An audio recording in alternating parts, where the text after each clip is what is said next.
with a parliamentary house sharply divided and a government of national unity under the harsh strain of consensus and compromise. Cyril Ramaphosa presides over a nation aching for answers to mounting crises and yearning for a glimmer of hope. Tune in for the State of the Nation address, live. The parliamentary house sharply divided.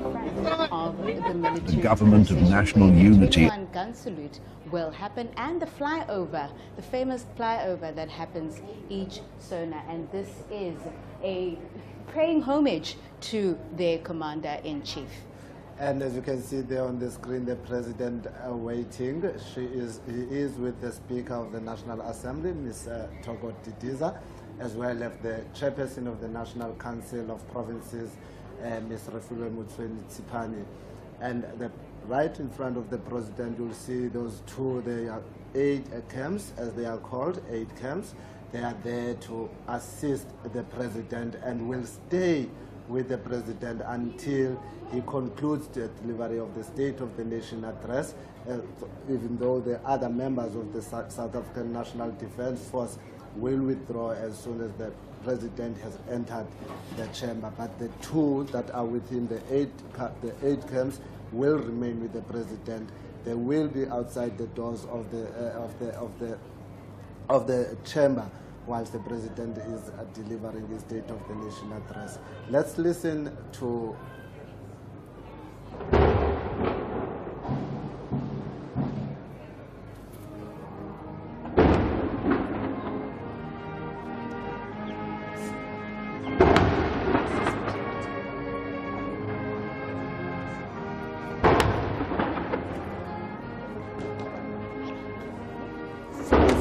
sound.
esihlambulukileyo umongameli wesizwe. Ndiyekeni ntateze nthathe njewule nanku umthako omnyama nje vasepho umbhayibhayi kwezopolitiko kalokeni enye yokududuba bengazuluqaba uzuthi wakunyuka loo ntaba ungalibali ukunyeka emva ukuzuthi wakudibana nemidlambila kwingcabo yentaba umemeza ucamaku madola amnyama eAfrika qhubeka kusiphatha ngezo zandla zingenamikhinqi nditsho wena sifuba sibanzi sokweleka abasweleyo xhalabali banzi lokothula imithole kwabasindwayo nditsho wena sangola hachivase muduhulu waralusiwelo Matamelo, a hero with roots in Soweto, the son of the soil, a man of courage with strength and grace. You are the voice to the voiceless, an eye to the blind, and a shoulder to the disabled. Ndlovena babata yaleka namabantu bakho ulapho nje ubekwe ngokuthenjwa nditsho wena Ramaphosa Shockwaves mawethu ilanga liyatshona amasoma khalisa amakhwelo iigusha ziququzelela ngasekhaya mandikuyeke my president mandikuyeke my cupcake ndirham.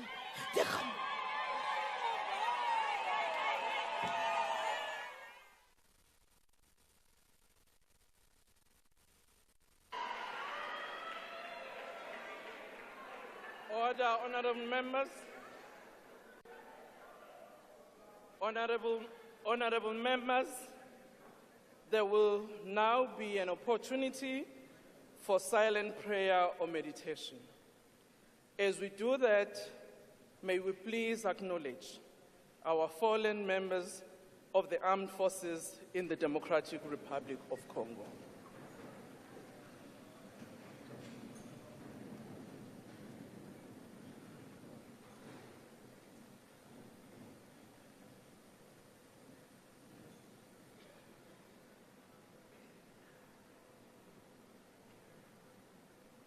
Thank you, and please be seated.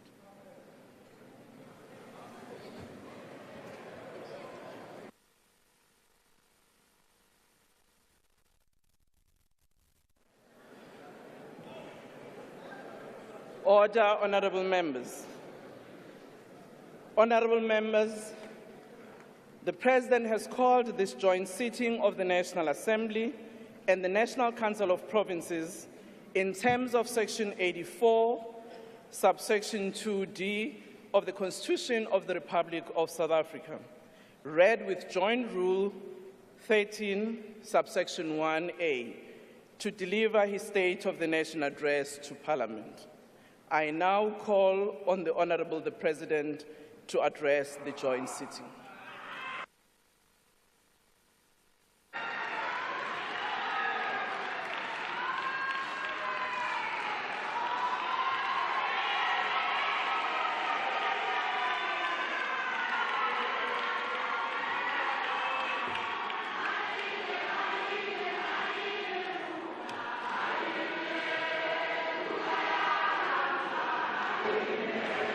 Order, honourable members.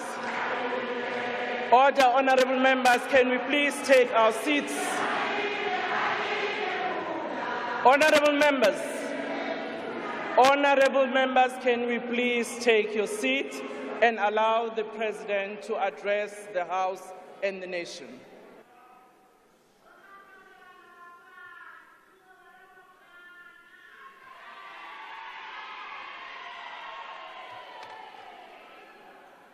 Speaker of the National Assembly, Ms. Thoko Didiza, Chairperson of the National Council of Provinces, Ms. Refilwe Ntshweni-Tsipane, Deputy President of the Republic of South Africa, Paul Mashatile, Chief Justice of the Republic, Mandi Samaya, and Judges President, former President of the Republic, Mr. Thabo Mbeki, former President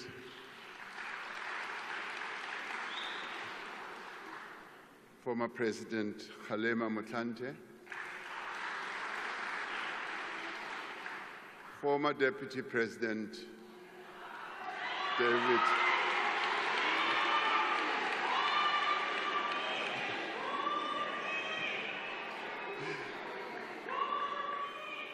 David Mabuza, former Speaker of the National Assembly, Ms. Baleka Mbete,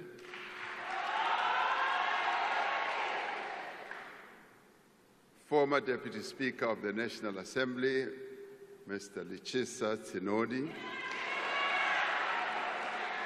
and former Chairperson of the National Council of Provinces, Mr. Amos Masondo, Mayor of the City of Cape Town, Mr. Gordon Hill-Lewis, Dean of the Diplomatic Corps, regional deans, and heads of missions, members of Parliament, and fellow South Africans. We gather here as we mourn the death and tragic death and devastating loss of 14 South African soldiers who were part of a mission to bring peace to the Eastern Democratic Republic of the Congo. We pay tribute and bow our heads to Staff Sergeant William Eddie Kola, Staff Sergeant Mulahlehi Ishmael Mulahlehi, Staff Sergeant Shahlane Theophilus Siepe, Corporal Matume Justice Malisa, Corporal Renae Nemabulani, Lance Bombardier Itumeleng MacDonald Mureo, Lance Corporal Tseke Moffat Molapo, Lance Corporal Metsi Stensley Raswiswi, Rifleman Sibatane Richard Chokwe, Rifleman Derek Maluleke, Rifleman Tsidiso Andris Mabele, Rifleman Calvin Louis Moahi, Rifleman Moketi Joseph Mobe, Private Peter Jacobus Strado. Speaker, I thank you for getting us to honor these fallen heroes. I have directed that a national flag be flown at half-mast in honor of these fallen heroes for a week starting from tomorrow morning. Alongside soldiers from other southern African countries, they lost their lives in defense of the fundamental right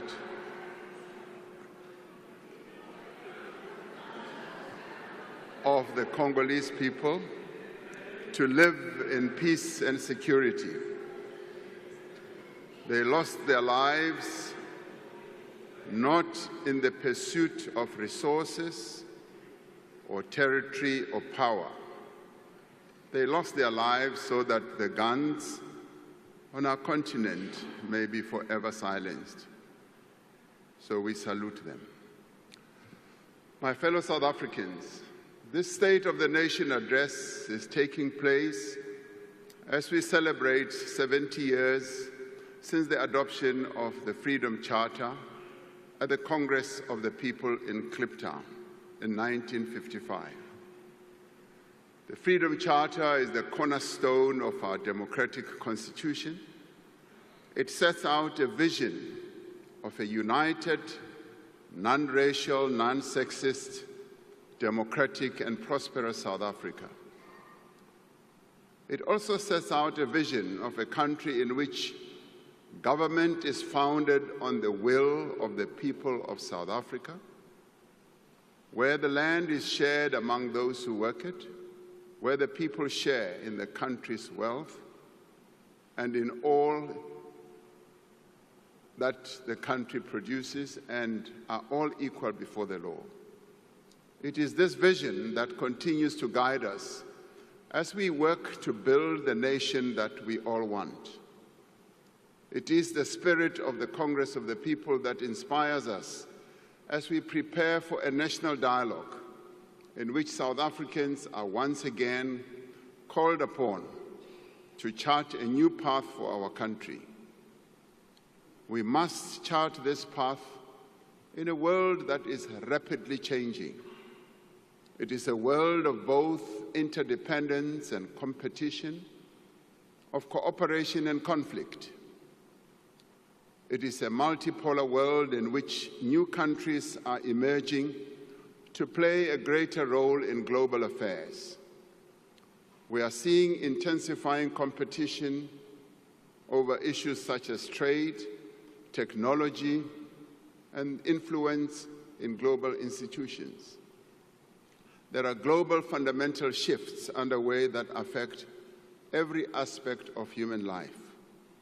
From the growing impact of climate change to rapid advances in artificial intelligence, geopolitical tensions, and violent conflicts. In the face of these challenges, we are witnessing the rise of nationalism, protectionism, the pursuit of narrow interests, and the decline of common cause. This is the world that we, as South Africa, a developing economy, must now navigate. But we are not daunted to navigate our path through this world that constantly changes. We will not be deterred. We are, as South Africans, a resilient people, and we will not be bullied.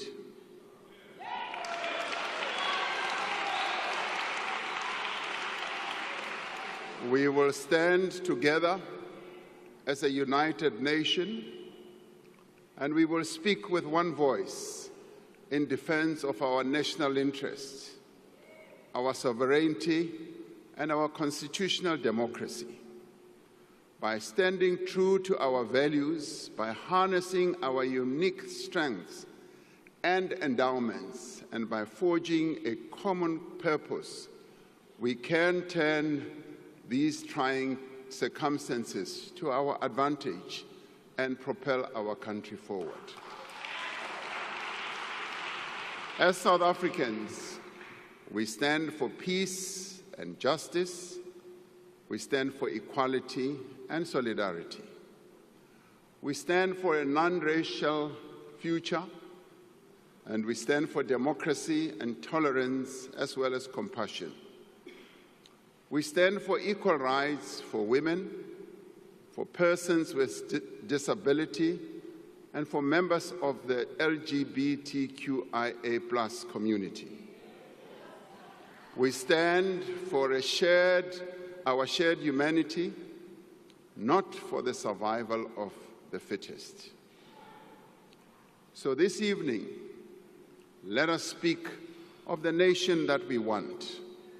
Let us speak of the future that we want to build. Let us speak of the work that we as South Africans must do, and the work that we are doing to build that nation and to build that future. We want a nation united in its diversity. At many difficult moments in our past, we found strength in working together towards a common goal. Through partnership, we brought peace and democracy to our country, which was once troubled. We overcame apartheid, a crime against humanity that denied people their human rights, that deprived them of the land and livelihoods, that sought to strip them of their dignity, that humiliated them. Through partnership, we overcame a devastating pandemic, and rebuilt our country in the wake of state capture as well. Together, we have built durable institutions that support our democracy, that protect our fundamental rights and promote the well-being of South Africans. We have built meaningful partnerships between government and business and labor and civil society and other social partners to drive growth and development. These stand as models of cooperation for the rest of the world. South Africans are continuing to work together to confront our country's challenges and build a nation that works for all. Guided by the wishes of the people as expressed in last year's elections, we have formed a government of national unity to give expression to our culture of cooperation. As political parties, we have set aside our differences and agreed to work together for the good of all South Africans.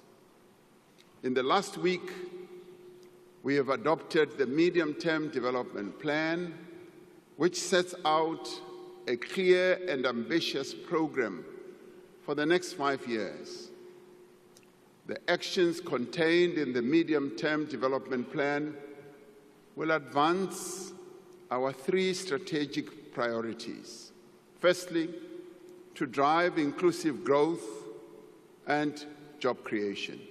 Secondly, to reduce poverty and tackle the high cost of living. And thirdly, to build a capable, ethical, and developmental state.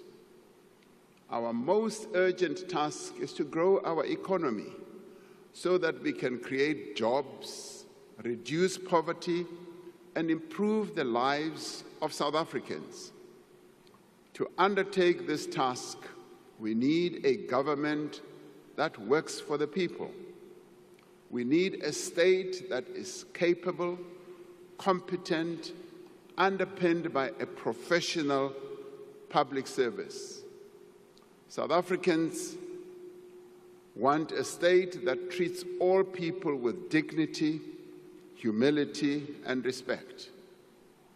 A state with leaders who are prepared to serve our people with complete dedication, and public servants who are ethical, skilled, and properly qualified. To achieve these objectives, we are strengthening the role of the Public Service Commission in the appointment of key people who direct the affairs of our state, such as Directors General, Deputy Directors General, Chief Executive Officers of SOEs and board members and other senior positions. We will introduce a graduate recruitment scheme so that we may attract the best and the brightest in the public service. A capable state must start where our people live and work. In many cities and towns across our country, roads are not maintained. Water and electricity supply is often disrupted. Refuse is not collected, and sewage runs in the streets. In part, this has happened because many municipalities lack the technical skills and resources required to meet our people's needs. Many municipalities have not reinvested the revenue they earn or collect from these services into the upkeep of infrastructure. Starting this year, we will work with our municipalities to establish professionally managed ring-fenced utilities for water and electricity services to ensure that there is adequate investment and maintenance. Many of the challenges in municipalities also arise from the design of our local government system. We will therefore undertake extensive consultation to develop an updated white paper on local government to outline a modern and fit-for-purpose local government system. We will also review the funding model for municipalities. We will do so because many of our municipalities truly do not have a viable and sustainable revenue base. We will work with traditional leaders in the implementation of local development programs. We will also seek to work with our traditional leaders in ensuring that they continue their own work as we give them the recognition as the natural and indigenous leaders of our people. We will expand our support to municipalities that require assistance, drawing on the lessons of the Presidential eThekwini Working Group. We are seeing great progress in eThekwini as we implement the district development model, which enables all key role players, as in government, business, labor, and community-based organizations, to work together. As we work to reform the public service and build the capability of the state, we will harness technology to transform the way government works.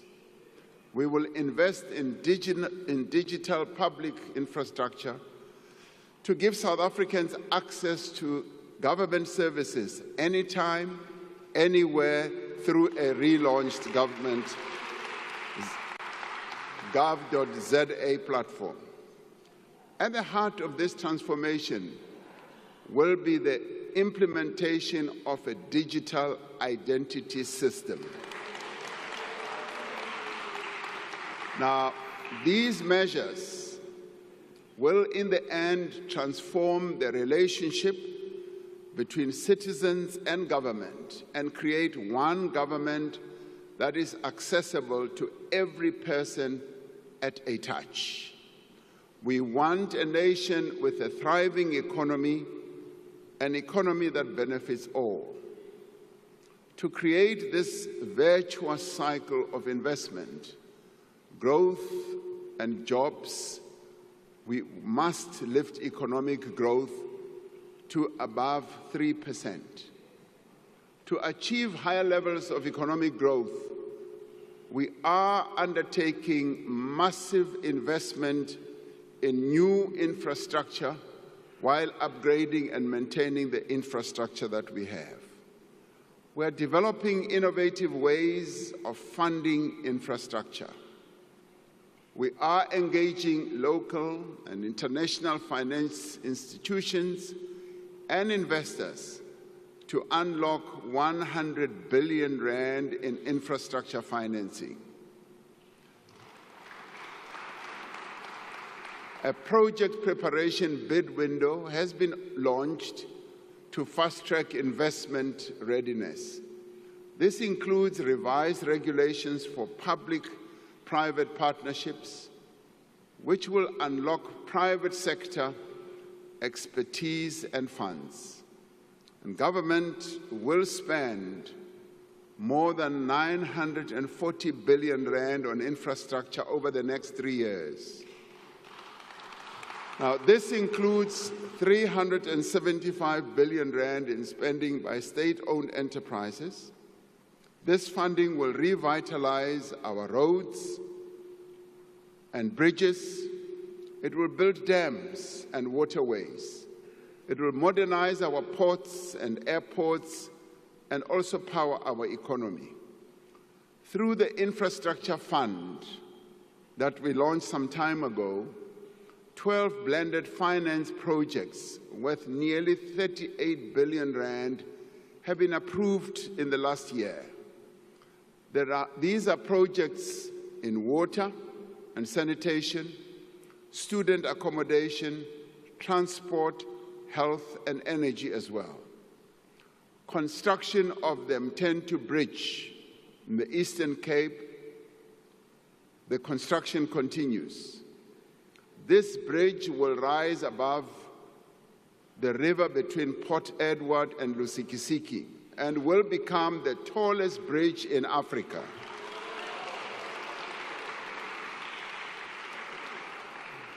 The Podihadi Dam in Lesotho will feed 490 million cubic liters of water a year from the Lesotho highlands into the Vaal River system, securing water supply to several provinces for years to come. Working with international partners, we are revitalizing small harbors, unlocking economic opportunities for coastal communities. We're also looking very closely at the harbor that we will build in the Northern Cape, in Bochubai, because that is going to be a game changer for the Northern Cape. We are steadily removing the obstacles to meaningful and faster growth. The economic reforms that we are implementing through Operation Vulindlela have created a new sense of optimism and confidence in our economy. Investors are looking at South Africa with much more interesting eyes as they see the reforms that we are implemented through Vulindlela. We have made progress in rebuilding and restructuring a number of our network industries. We are seeing positive results in the improvement of the functioning of our network industries, as well as the investment opportunities that are opening up and are being taken up by investors, leading to job creation. Working together with business, labor, and other social partners, we must now finish the work that we started. Over the coming year, we will initiate a second wave of reform to unleash more rapid and inclusive growth. Our immediate focus is to enable Eskom, Transnet, and other state-owned enterprises that are vital to our economy to function optimally. We are repositioning these entities to provide world-class infrastructure while enabling competition in operations, whether in electricity generation, freight, rail, or port terminals. We continue with the fundamental reform of our state-owned enterprises to ensure that they can effectively fulfill their social and economic mandates. Now, this includes the work underway to put in place a new model to strengthen governance and oversight of our public entities. We will ensure public ownership of strategic infrastructure for public benefit while finding innovative ways to attract private investment, to improve services, and to ensure public revenue can be focused on the provision of public services. We are in the process of establishing a dedicated SOE reform unit to coordinate this work. The measures we have implemented through the Energy Action Plan have reduced the severity and frequency of load shedding, with more than 300 days without load shedding since March 2024.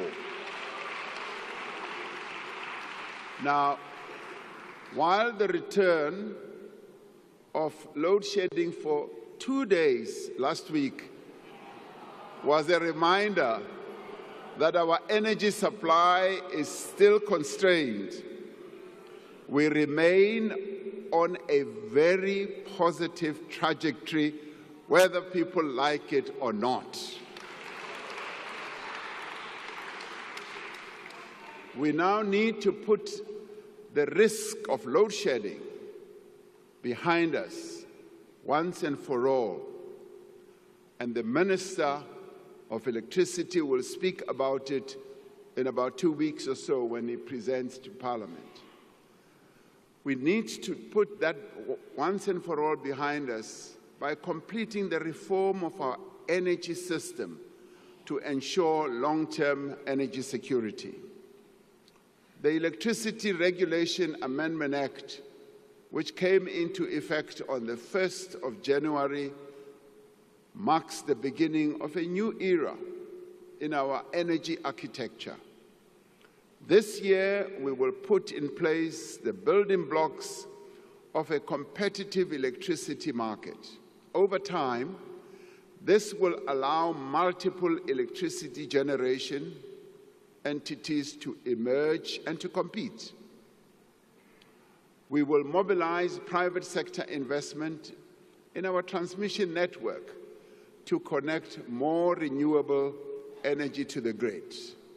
The Minister will tell us that we still need to install 14,000 kilometers of transmission lines.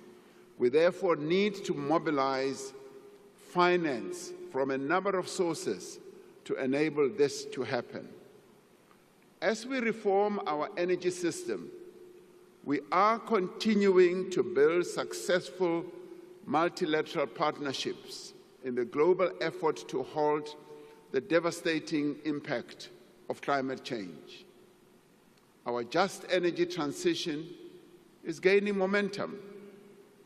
Over $13 billion have been pledged by the international community, and significant private capital is being invested locally.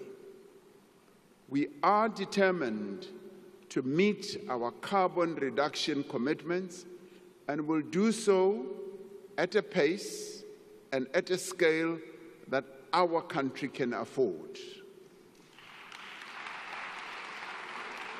We are revitalizing our port terminals and rail corridors through the Freight Logistics Roadmap, which was adopted by Cabinet, leveraging private capital to restore our logistics infrastructure to world-class standards. Transnet's performance has stabilized and is steadily improving. We released a network statement in December last year, which for the first time will enable private rail operators to access the freight rail system that will continue to be owned by the state. Open access to the rail network will allow train operation companies to increase the volume of goods transported by rail while our network infrastructure remains state-owned. This will ensure that South African minerals, the vehicles that we manufacture, our agricultural produce reach international markets, securing jobs and earning much-needed revenue for our fiscus.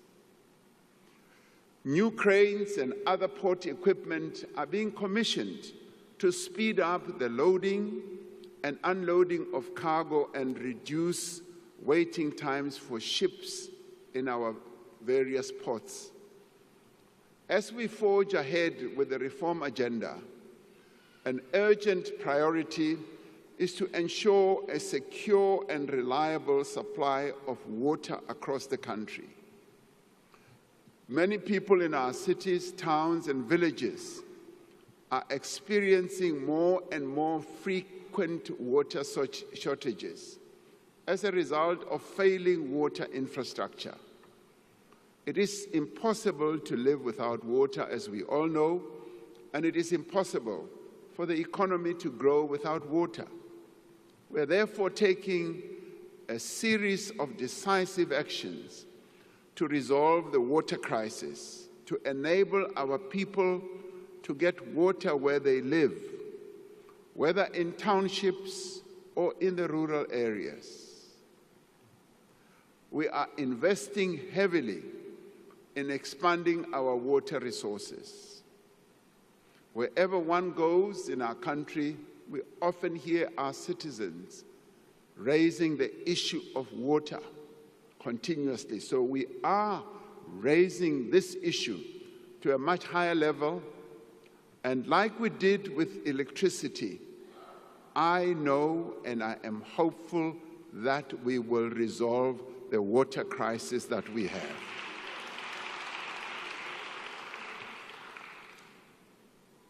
Loko famba uya atindaweni to tala ukuma ku ri vakhegulu va rila hi yona mhaka leyi ya mati. Va ku byela ku ri hi hava mati, hi lava ku ri hulumeni a hi tisela mati, hi ta swi endla swaleswo. Hi lava ku ri mi tiva kahle laha mi nga tshama kona ku ri mati a ta va kona, hi ta wa tisa mi wa kuma. To date, the Infrastructure Fund has secured 23 billion rand for 7 large water infrastructure projects. We have ended delays in major water infrastructure projects like Phase 2 of the Lesotho Highlands Water Project and the Umkomazi Dam. Work is underway to prepare for construction of the Ntabelanga Dam on the Umzimvubu River to supply additional water for domestic use as well as for irrigation in the Eastern Cape. Within the next year, we will complete the establishment of the National Water Resource Infrastructure Agency to unlock much greater investment in water projects. Through the Water Services Amendment Bill, we will introduce a licensing system for water service providers and remove licenses where providers do not meet the standards for quality drinking water. As part of our reform agenda, we will ensure that our focus on water is intensive and it speeds up. As we move ahead with our reform processes, we will continue to enhance our visa system to make it easier for skilled people to invest in our country and to grow tourism. This year, we will launch the electronic travel authorization system to enable a secure, fully digital visa application process. Now, this system will use artificial intelligence and automation to reduce the scope of corruption and enable rapid turnaround times for tourist visas. We have cleared over 90% of the backlog of more than 300,000 visa applications.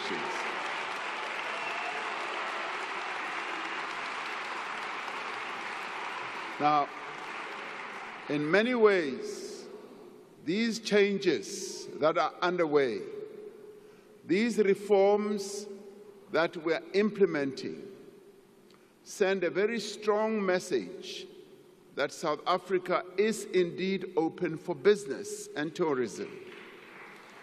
As we open for tourism, the Chinese market, the Indian market, the market in the Middle East, the market in Europe and all over are waiting to come as tourists to our country.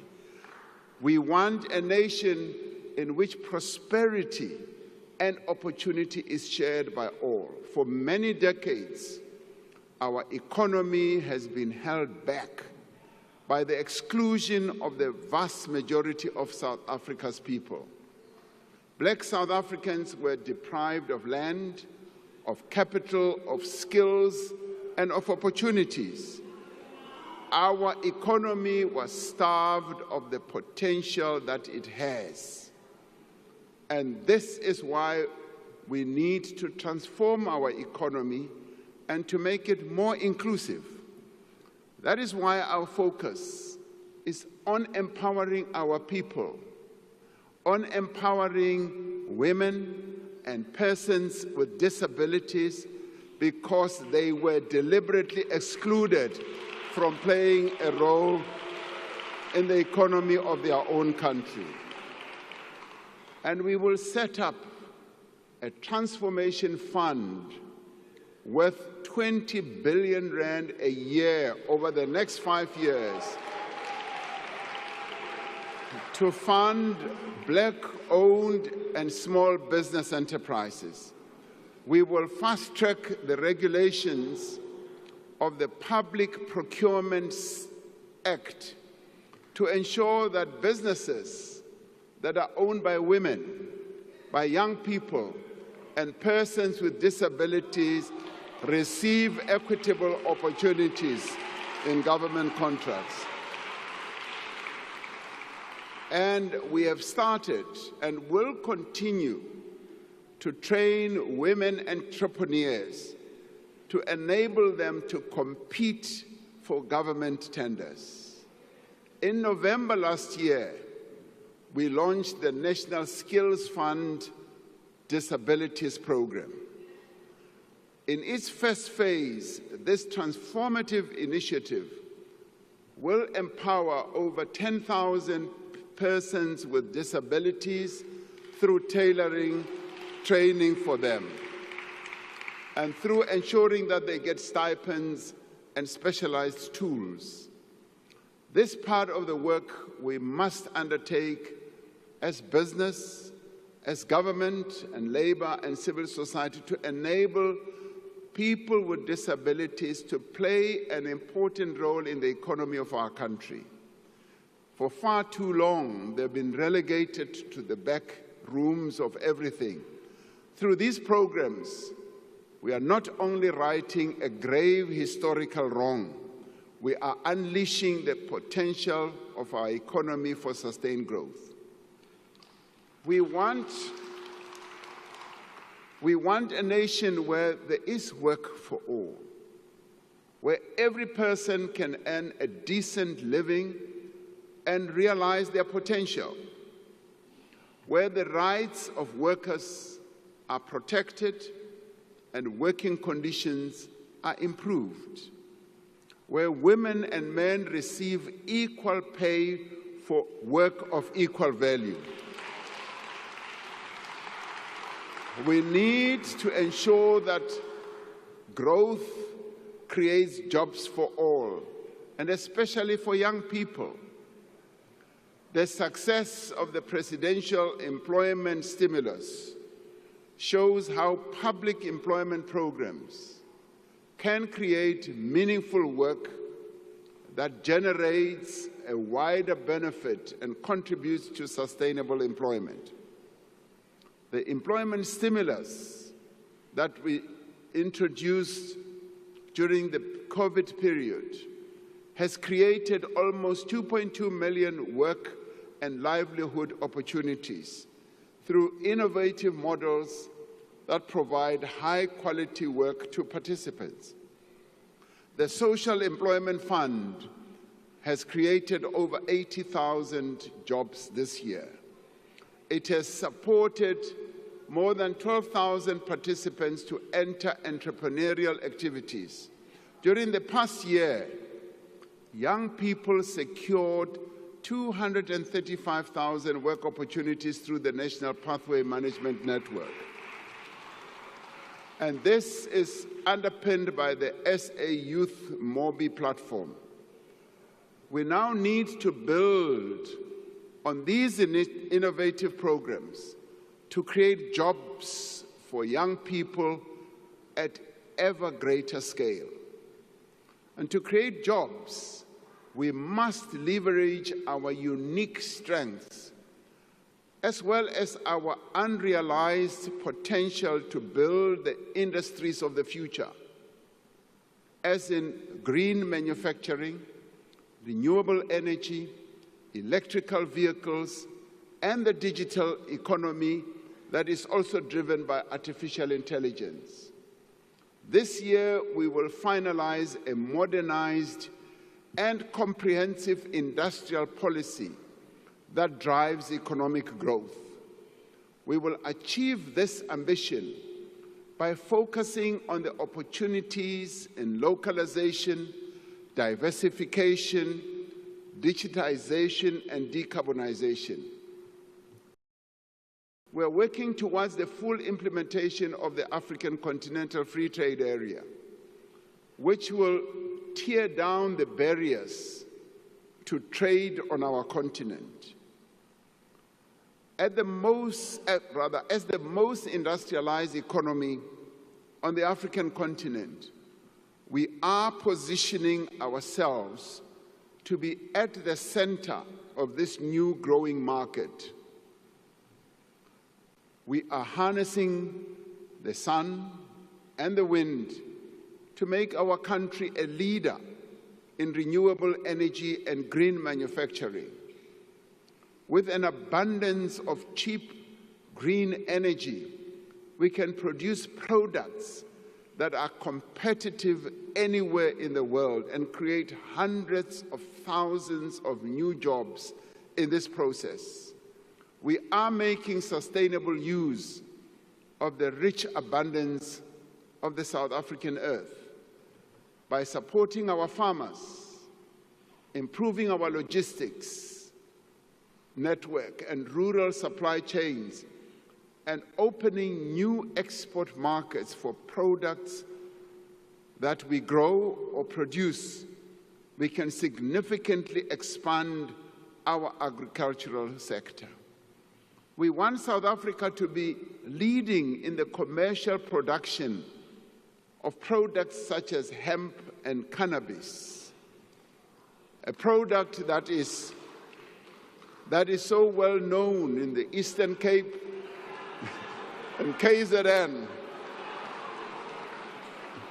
a product that our forebears have produced for generations and generations. We can add modern value to it and bring it to the shelves of the entire world. We are breathing new life into the mining industry, which remains one of our most important and valuable endowments. I often say that mining was the bedrock on which our economy was built, and it continues to be a sunrise industry. We are on track to implement a new, modern, and transparent mining rights system this year, which will unlock investment in exploration and production. We will put in place an enabling policy as well as a regulatory framework for critical minerals. By beneficiating these minerals here in South Africa, we can make use of the extraordinary wealth that lies beneath our soil for the benefit of our people. Even more valuable than our natural resources are the diversity, the energy, and the talent of the people of this country. The services sector is now the largest part of our economy, ranging from financial services to retail, hospitality, tourism, and the burgeoning creative industry. The tourism sector is growing rapidly, with close on to 9 million tourists having visited our country last year. One of the attractive sites in our country, which we want to see growing more and more, is Robben Island. I visited Robben Island on the 8th of January. And I got to hear that in a year they are now going to receive 300,000. They want to grow it to 500,000 visitors in a year. And most of these visitors are South Africans. So we will grow tourism through our visa reforms, through increasing the number of flights to key destinations, and through the marketing of our country as the best country to visit in the world. And we have also seen strong growth in digital services, as well as business process outsourcing, as well as data centers. As the need for data grows in the world, our country is seen as a reservoir of having data centers. And this is continuing to create jobs for young people. To support this growth, we are investing in skills development for the industries of the future. The Jobs Boost Fund has pioneered a new model that links funding for skills in demand for the successful placement and particularly employment of young people. We are expanding our support for small and medium enterprises and for the informal economy, which sustains millions of jobs as well as livelihoods across our country. This includes streamlining funding for small businesses, unlocking venture capital for high-growth startups, and developing a regulatory environment that enables rather than restricts informal enterprises. To build an innovative economy, the Department of Science and Technology and Innovation will establish an innovation fund to provide venture capital to tech startups that emerge from our higher education institutions. We are calling on business to use the SA Youth Mobi platform, which currently has some 4.5 million young people registered for their hiring purposes. We're calling on business to support the Youth Employment Service to scale up workplace experience opportunities over the coming year. We want a nation where no one goes hungry. For 30 years, since the dawn of democracy, we have worked together to reduce poverty.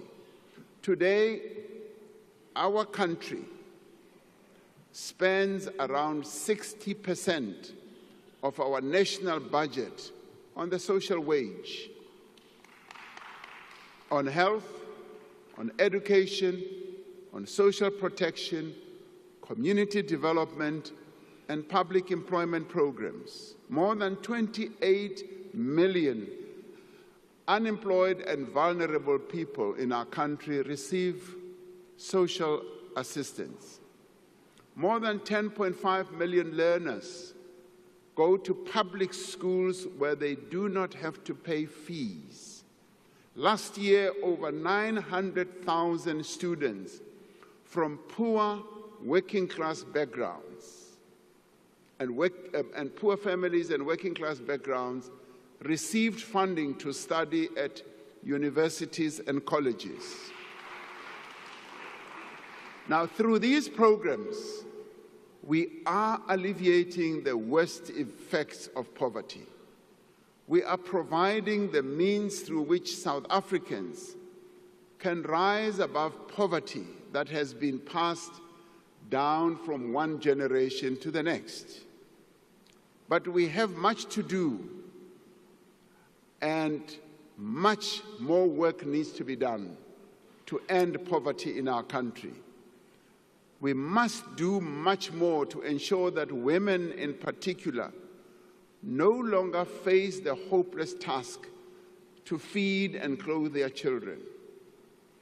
While government invests heavily to support poor and unemployed people, These programs are fragmented and sometimes they are difficult to access.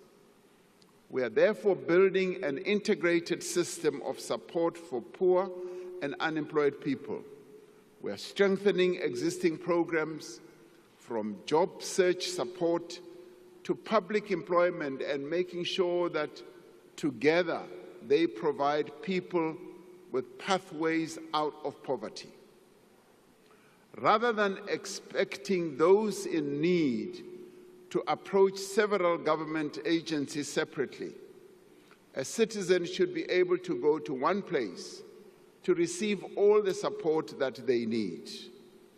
To protect the gains that we have made since 1994 in advancing children's rights, we will adopt the National Strategy to Accelerate Action for Children, which focuses on 10 key priorities, including poverty reduction, child protection, and addressing malnutrition. The Social Relief Distress Grant is an essential mechanism for alleviating extreme poverty. We will use this grant as a basis for the introduction of a more sustainable form of income support for unemployed people. Now, central to our efforts to end poverty and to develop our economy is to provide decent, quality education to every South African. We are immensely proud of the achievements of the matric class of 2024.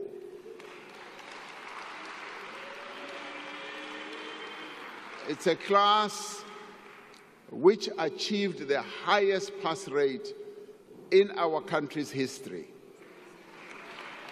Now, 87% of learners who sat for their matric exams passed.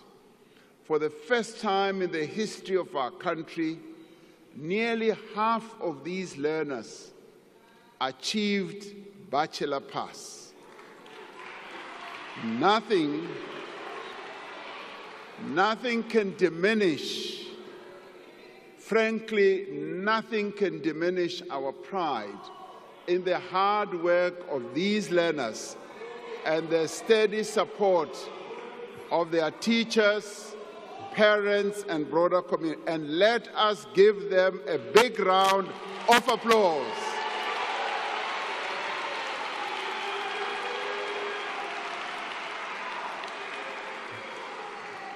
We should all be proud of the class of 2024. But our immediate focus is to expand access to early childhood development for every child. Now, this will be achieved through registering and formalizing existing ECD centers and ensuring that they have the facilities, the training and material that they need to provide quality learning. We will focus on ensuring that every child can read for meaning in the foundation phase to set them up for success in later years. To achieve this, we are implementing mother tongue-based bilingual education.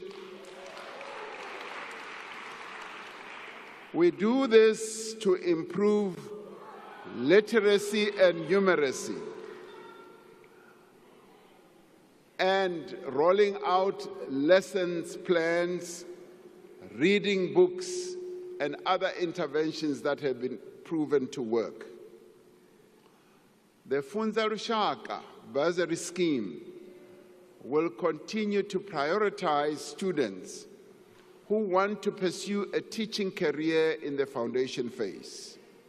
Last year, we signed the Basic Education Laws Amendment Act, which was passed by this Parliament.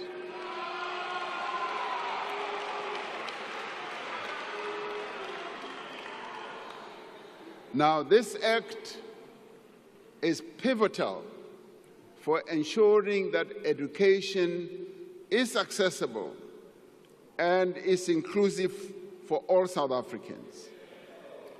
This year, the Minister of Basic Education will introduce national policy, the norms and the standards and regulations to empower all partners in the basic education field to support the implementation of the Act.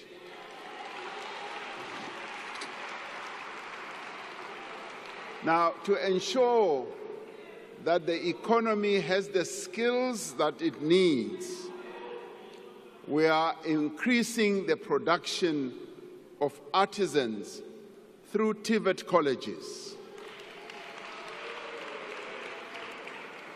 Now, this is part of the shift we are undertaking towards education and skills development that combines formal learning with job training. Now, drawing on the models that have proven to be so successful in other countries, we're calling on the private sector to offer young people experiential learning opportunities while they undertake their studies. We are implementing phase 1 of the comprehensive student funding model for higher education to address the needs of the missing middle. This will support approximately 10,000 students in the first year. We want a nation in which there is quality health care for all. This year, we will proceed with the preparatory work for the establishment of the National Health Insurance. Now, this includes developing the first phase of a single electronic health record system, the preparatory work to establish the ministerial advisory committees on the health technologies and healthcare benefits, and an accreditation framework for health service providers. The NHI will reduce inequalities in healthcare by ensuring that everyone gets fair medical treatment. Now, the NHI will save many lives by providing a package of services that include, for example, even more especially, maternal and newborn care and services also for people living with HIV, those with TB, and those suffering from non-communicable diseases such as heart disease, cancer, and diabetes. Our most immediate priority is to strengthen the health system and improve the quality of care. A vital part of this is the modernization, the improvement, and the maintenance of existing health facilities and the construction of new hospitals and clinics. A number of hospitals are under construction or are undergoing revitalization.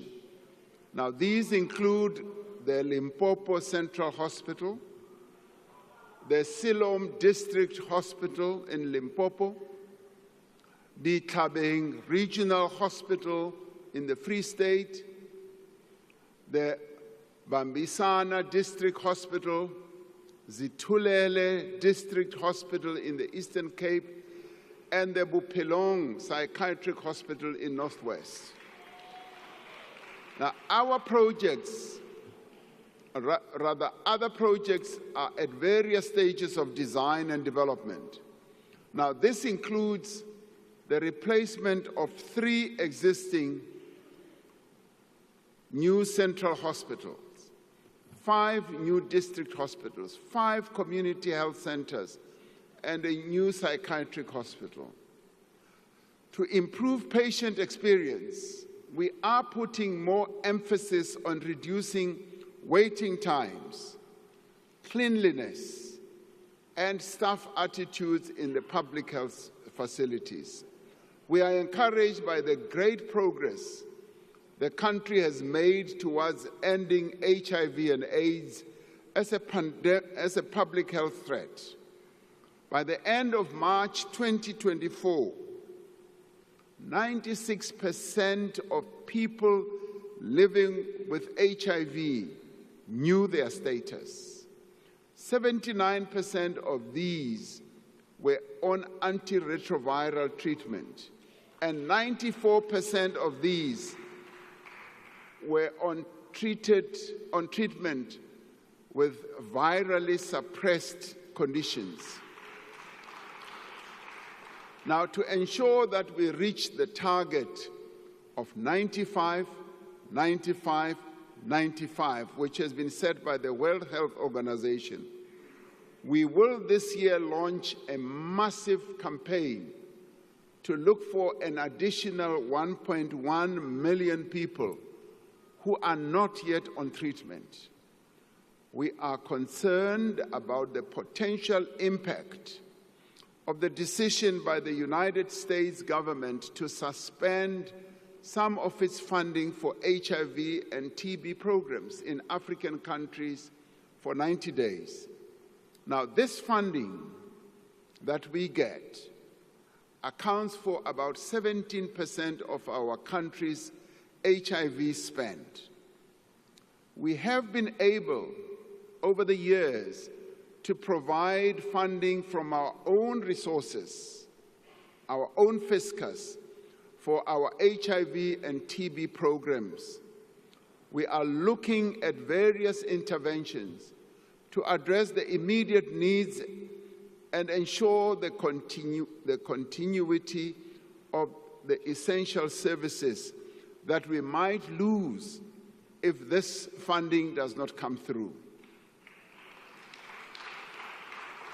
Now, to tackle inequality, we do need to undo apartheid special planning, which has scarred our country, our cities, and forced many people to live far away from areas of work and opportunity.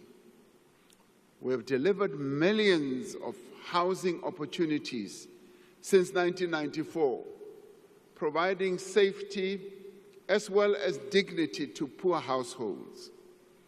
Yet the practice of building housing developments on the periphery of urban centers has in many ways perpetuated inequality and urban sprawl. Going forward, we are going to build more housing in our city centers and closer to places of work and business. Now, we are redesigning our housing subsidies and directing more funding towards programs that enable people to buy or rent a home in an area of their choice. We will release more underutilized state properties for affordable housing development. And we are working with our provinces and metros, and I'm glad that a number of our premiers are here as well. We're working with them to reclaim buildings that have been hijacked in the city centers and repurpose them for public use.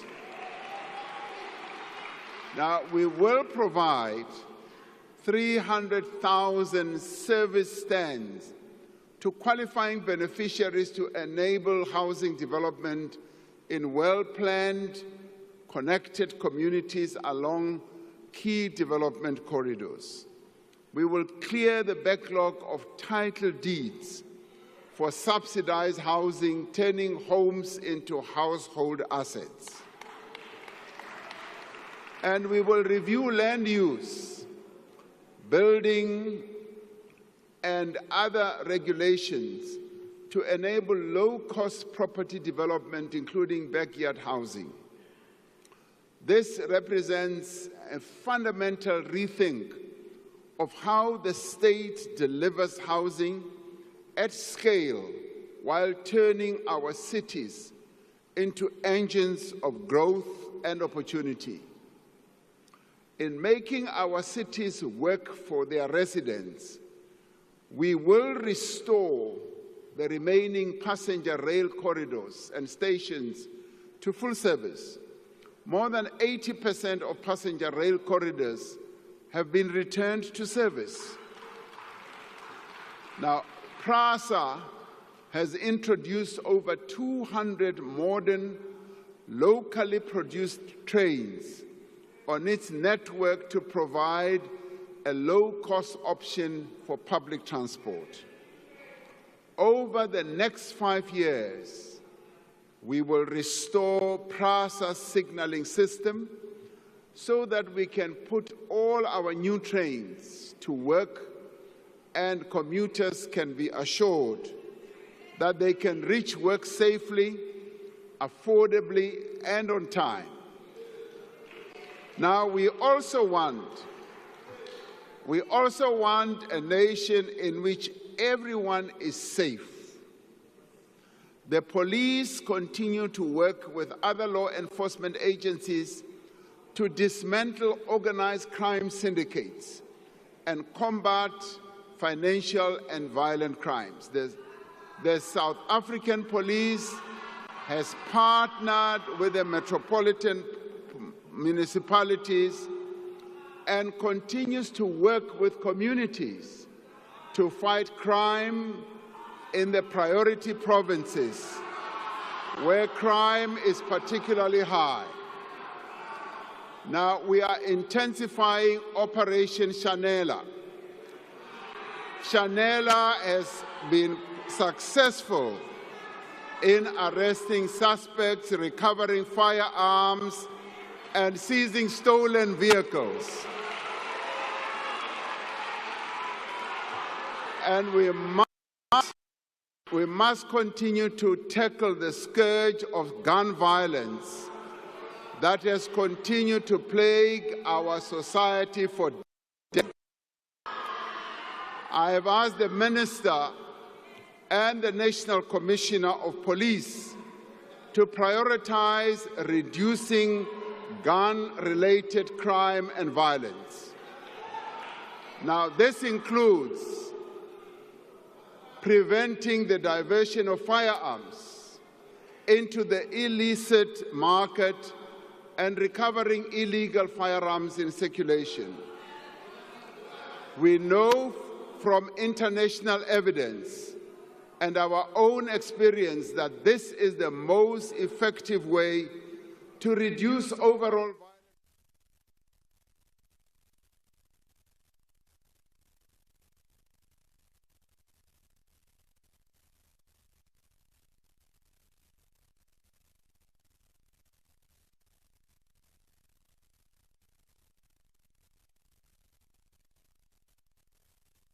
Analytics and smart policing solutions for modern law enforcement. We have seen the value of technology in fighting crime, and a number of countries that have opted to utilizing technology have made great progress. And by utilizing artificial intelligence in its fraud risk detection and verification work, SARS has prevented the leakage of over 95 billion rand in impermissible refunds. It has recovered 20 billion in revenue and dismantled an illicit tobacco and gold scheme. We continue to work across society to end the violence that is perpetrated against women. We have promulgated the National Council on Gender-Based Violence and Femicide Act, establishing a national structure to oversee a coordinated response to this crisis. We will ensure that the Council is fully functional and properly resourced. We continue to strengthen support to victims of gender-based violence. There are now 65 Tutuzela centers across the country. Out of the 52 districts in our country, 44 have gender-based violence shelters. All police stations in the country now have victim-friendly services. And another 16 sexual offences courts will be established in the next financial year. Now, we want a nation that deals with corruption. Last year, we established the Investigating Directorate Against Corruption as a permanent entity of the NPA dedicated to investigating and prosecuting high-level corruption. We will ensure that the Directorate is fully resourced and have access to information that it needs to prosecute state capture cases and hold those responsible to account. We are establishing a world-class digital forensic lab to support the investigation of complex corruption and financial crime. We are making steady progress in implementation of the recommendations of the State Capture Commission, including signing into law several legislative reforms. The Special Investigating Unit and Asset Forfeiture Unit report that over 10 billion rand has been recovered in state capture-related cases. Now, this year, the Department of Justice and Constitutional Department will report on the review of the Anti-Corruption Architecture National Anti-Corruption Advisory Council.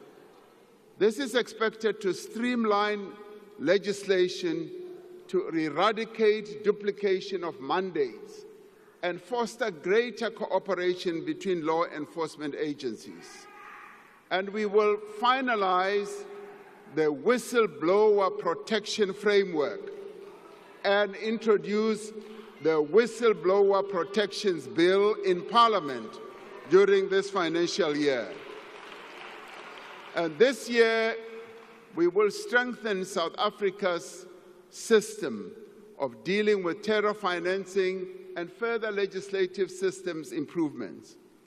To secure our removal from the International Financial Action Task Force grey list, we have made significant progress in addressing the weaknesses that were identified in our law enforcement system, with 16 out of 22 action items fully addressed. We want a nation that is at peace with the world.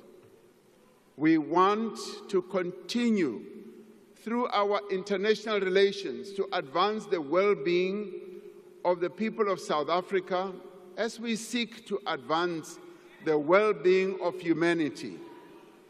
Now, we will work to strengthen our trade relations around the world and to leverage our strong and diverse global alliances to make our economy more resilient.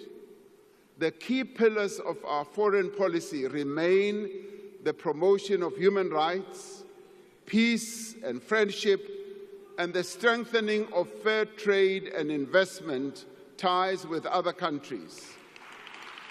Now, these are the principles that guide our presidency of the G20 this year. Not that much to say. We have chosen the theme of solidarity, equality, and sustainable development to underscore the need for cooperation and partnership amongst the countries of the world. For the first time in its history, the G20 is being hosted on the African continent. And this is particularly important following the admission of the African Union as a member of the G20. It is a great opportunity for us to place the needs of our continent and the rest of the global South more firmly on the international development agenda.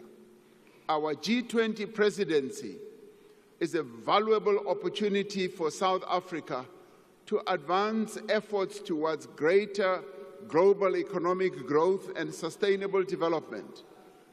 Africa remains at the center of our foreign policy. We continue to work to strengthen the African Union, to support the achievement of peace, development, and economic integration on our continent. We know that our future prosperity is intricately linked and bound to the prosperity of the African continent. For South Africa to thrive, we must ensure that Africa does indeed thrive as well.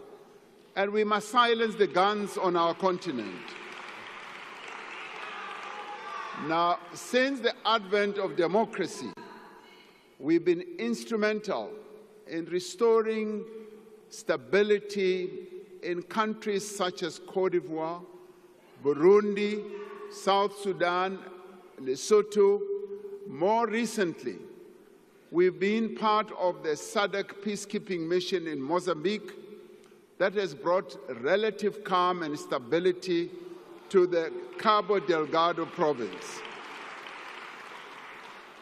The presence of South African peacekeepers in the eastern DRC is testament to our continued commitment to peaceful resolution of one of the world's most intractable conflicts that has gone on for years and that has cost millions of lives and displaced many people.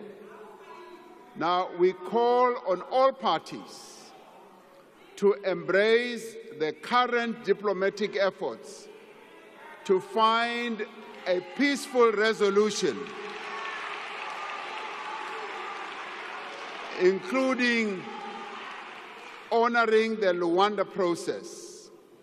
We will attend the joint summit between SADC and the East African Community scheduled to take place in Tanzania this weekend, where we will reiterate our call for a ceasefire and a resumption of talks to find a just and enduring solution, and we will make sure that our boys, our soldiers do come back home.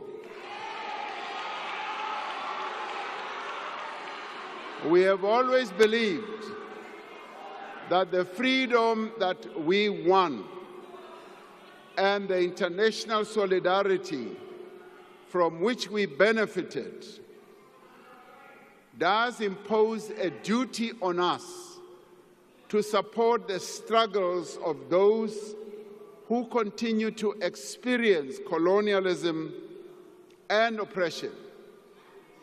South Africa continues to stand in solidarity with the people of Palestine, who have endured decades of illegal occupation and are now experiencing indescribable suffering. And South Africa has acted in accordance with its obligations under the Genocide Convention by instituting proceedings against Israel in the International Court of Justice. We are fully committed to the articles of the United Nations, including the principles that all members should settle their international disputes by peaceful means. We support the principle of respect of the territorial integrity and sovereignty of all states and peoples. We continue to participate in the different peace processes seeking to bring about a just and lasting peace in Ukraine. South African delegations have been instrumental in developing a framework for negotiations towards a just peace in Ukraine based on the UN Charter and international law. Our country continues to advance its agenda of cooperation and multilateralism through its membership of the United Nations, the African Union, the Non-Aligned Movement, BRICS, and a number of other international bodies. As humanity confronts unprecedented challenges, we are determined that a reformed and representative United Nations must be at the center of global affairs, and we will continue to push for progress on the reform of the UN Security Council to be a more inclusive, more effective body that is able to ensure peace and security. And we will work to ensure that the needs of the people of the world are advanced. And the work that we do and what we stand for does need to be explained to many key players, especially to our trading partners and the many countries and leaders that we interact with on the global stage. And with a view of explaining the positions that we have taken, and in particular, the objectives that we wish to achieve during our presidency of the G20, I have decided to send a delegation of government and other leaders to various capitals on our continent across the world. This delegation will interact with various key players on a variety of matters that affect South Africa's interests. I will direct that they leave as soon as possible to interact with various key players on our continent and in the world, so that our presidency of the G20 objectives can be well explained. All these things that we speak of are possible. As South Africans, we know the power of cooperation, of what is possible when people of different backgrounds, different races, cultures, languages, and ethnic groups and religions come together behind a shared objective. The formation of the Government of National Unity provides us with an opportunity to show once again that we can achieve what we can achieve by working together.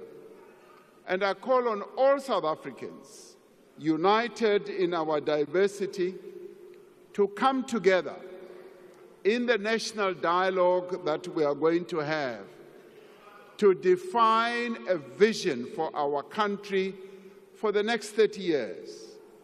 The national dialogue must be a place where everyone has a voice. It must be a place to find solutions that make a real difference in people's lives. The dialogue must reaffirm that each and every one of us has a role to play in building the nation that we want. We must therefore be builders and not people who seek to destroy the future of South Africans. While we may differ on many issues, we agree on one thing, that we need to build a better South Africa and improve the well-being of our people, and that we should do so not by sitting on the sidelines and shouting, We should be in the scrum working to develop the lives of our people. And so, as we enter the new era in the world and in our own country, let us speak of empathy, of compassion that we have for one another.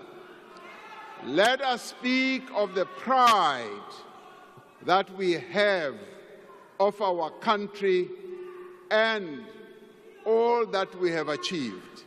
Let us speak of the determination that won us freedom and drives us forward now to a better future. With this determination, we will work together to make this an era of growth, of progress and transformation. We will work together to build the nation that we want. And we will only be able to do it by working together and not by shouting together. And we will only be able to do it by ensuring that we as the leaders ensure that those who will come after us, our children and our great children, inherit a country that we have helped to build, not to destroy. Thank you very much.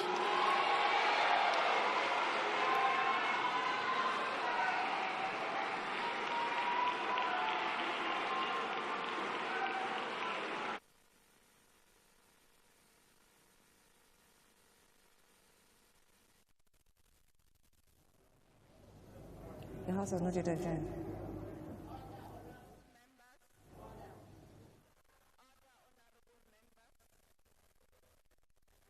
I thank the Honorable, the President. Order, honorable members. After I have adjourned the joint sitting, members should rise and remain at their places until the procession has left the chamber. The guests in the gallery should remain seated until the judiciary has left, and the ushers will indicate when the doors are open. The procession, led by the usher of the Black Rod and the acting Sergeant-at-Arms, will leave the chamber in the following order: the Speaker of the National Assembly, the Chairperson of the National Council of Provinces, the President, the Deputy Speaker of the National Assembly, the Deputy Chairperson of the National Council of Provinces, the Deputy President, the Secretary to Parliament. That concludes the business for the day, and the joint sitting is adjourned. Okay. Honorable members, just one announcement. As you would recall that earlier on the changes were made with regards to the venue. Members are requested to join their spouse at the ICC. Dinner will be served and the beverages. Thank you very much.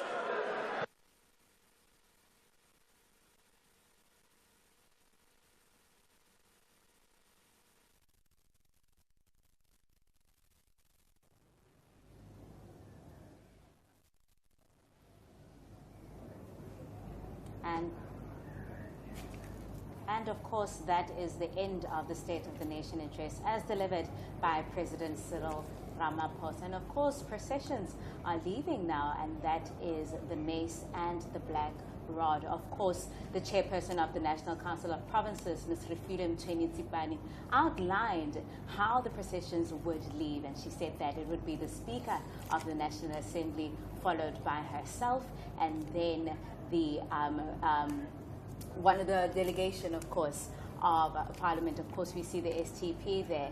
And of course, all the President and the Deputy President will follow, and then guests, and of course, all members. As we had said earlier on as well, that the State of the Nation address is an opportunity for the President to set priorities for that year that he's delivering the State of the Nation address. And this year, what came out for me is also his commitment to economic growth, where he committed that there will be 100 billion that will be set aside for black-owned business and businesses owned by women as part of the transformation fund that is going to be established to fund these small businesses. And also, he also made a commitment that they will women entrepreneurs will be trained so that they can also compete for tenders, so that they also get to participate in the economy, and we create an economy that is inclusive to vulnerable members also for our society, meaning the disabled people. And of course, on your screen right now is members singing, of course, and obviously happy with what the president had to outline. Of course, this is a yearly thing that we see, that after the State of the Nation address, members will break out in song in much of a celebration of the way that the president has paved for the year ahead. Of course, like Masefo said, there are some priorities that the president has outlined, including combating unemployment and ensuring that municipalities work optimally. Of course, then we are done.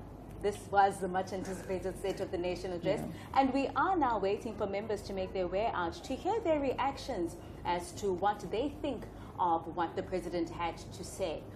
Now, obviously, we have to think about what is it that members have to say, especially members of the opposition. Yes. What reactions are they going to have? And of course, you can stay tuned to Parliament TV, and we will have those reactions for you. And it's going to happen outside at the City Hall right here in Cape Town. And they can see Minister of Sports there, also Mr. Gayton McKenzie, as well there as the members are exiting the City Hall.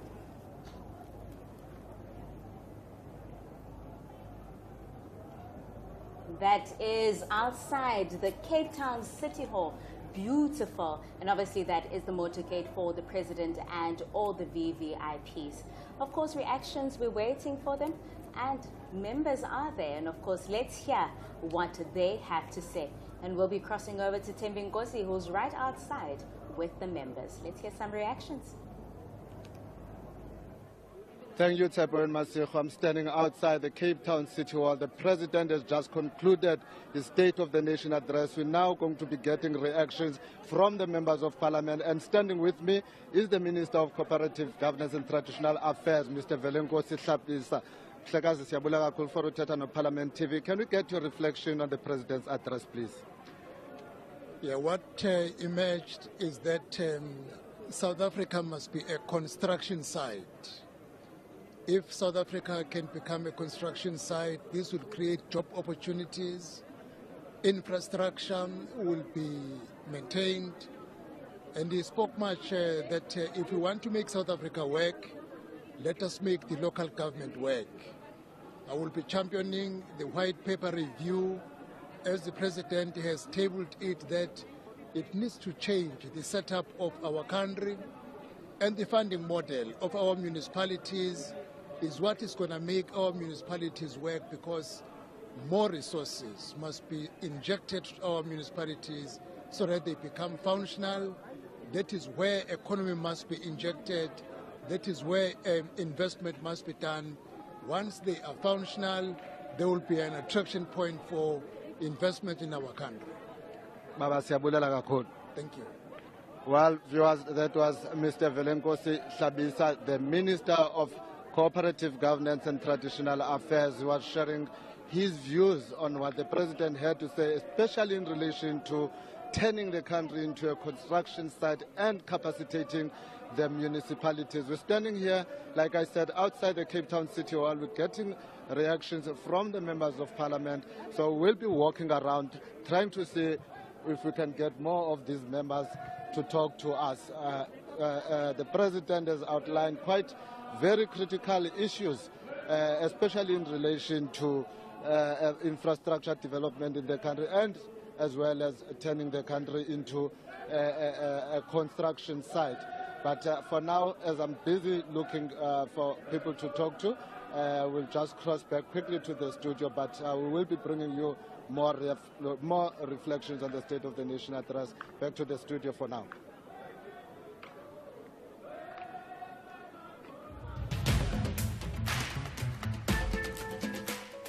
The first State of the Nation address of the 7th term of Parliament will be held on Thursday, 6 February, followed by 2 days of debate on 11 and 12 February, concluding with the reply by the President on 13 February.